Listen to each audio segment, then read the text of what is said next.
warahmatullahi wabarakatuh. Salam sejahtera untuk kita semua.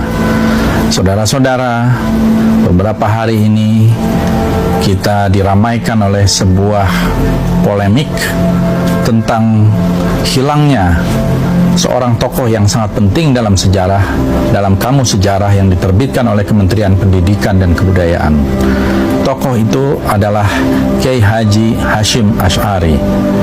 Kiai Haji Hashim Asy'ari, seorang tokoh yang juga telah menjadi pahlawan nasional, pendiri Nahdlatul Ulama, dan penggagas dan yang mengeluarkan resolusi jihad tahun 1945 sehingga menggerakkan arek-arek Surabaya untuk melawan upaya kolonialis baik Inggris maupun Belanda untuk kembali menjajah Indonesia, ternyata tidak ada di dalam kamus sejarah. Hilangnya Kiai Haji Hashim Asy'ari dari kamus sejarah ini adalah sebuah peristiwa yang menurut saya sangat penting, karena kamus ini dibuat, diterbitkan, dan telah ada ISBN-nya oleh Kementerian Pendidikan dan Kebudayaan.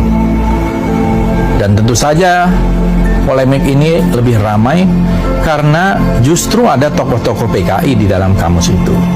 Ada tokoh PKI seperti Sneflit, Musso, Darsono, Aidit, dan lain-lain.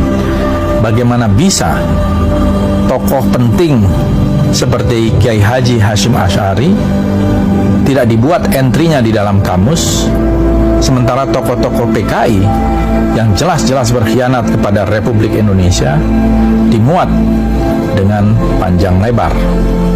Ada apa dengan Kementerian Pendidikan dan Kebudayaan? Dan ini menurut saya memerlukan satu investigasi yang serius agar sejarah tidak dibolak-balik, agar sejarah tidak dibelokkan. Kita tahu selama ini selalu ada upaya untuk mengembalikan sejarah dengan penuh keraguan, terutama yang terkait dengan komunisme. Sejarah tahun 1948 tentang pemberontakan PKI Musso di Madiun selalu dikatakan sebagai provokasi Hatta atau Red Drive Proposals. Ini adalah akibat Perang Dingin.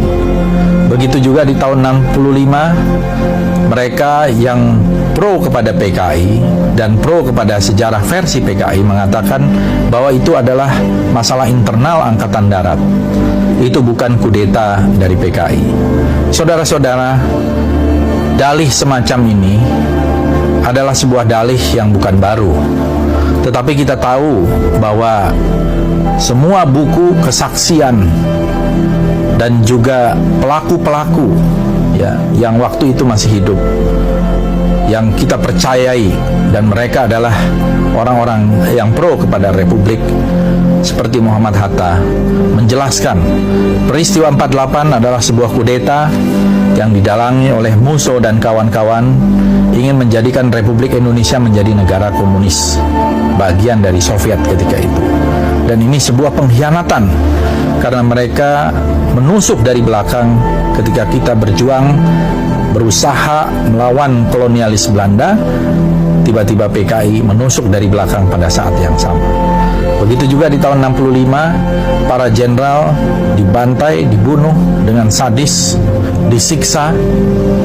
Kemudian mereka dikuburkan di lubang buaya. Dan besoknya Saudara Untung membuat pengumuman tentang Dewan Revolusi yang mengangkat dirinya sebagai pemimpin. Dan ini adalah tipikal dari kudeta PKI. Begitu juga Harian Rakyat pada 2 Oktober mengamini apa yang menjadi kudeta tersebut. Upaya pembelokan sejarah atau menghapus jejak sejarah ini sangat berbahaya, apalagi melalui institusi-institusi resmi negara seperti Kementerian Pendidikan dan Kebudayaan. Perlu ada investigasi di dalam Kementerian Pendidikan dan Kebudayaan.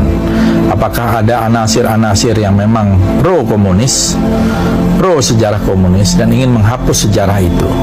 Ini menurut saya sangat berbahaya, karena ini menyangkut masalah masalah masa depan bangsa kita, keutuhan, karena ini menyangkut masalah integritas sosial, budaya, politik kita, dan sudah ada kekuatan-kekuatan hukum yang permanen seperti TAP MPRS nomor 25 tahun 66 dan Undang-Undang nomor 27 tahun 99. Mudah-mudahan pemerintah segera melakukan investigasi terhadap kasus ini, dan mungkin saja ini merupakan fenomena gunung es karena banyak aturan-aturan lain yang ternyata justru meresahkan masyarakat dan menimbulkan satu kegaduhan yang tidak perlu karena ada oknum-oknum yang ingin membelokkan sejarah atau menghapus jejak sejarah dan ingin menempatkan kembali Partai Komunis Indonesia seolah sebagai korban, bukan pelaku kudeta, bukan pelaku pemberontakan. Terima kasih. Assalamualaikum warahmatullahi wabarakatuh.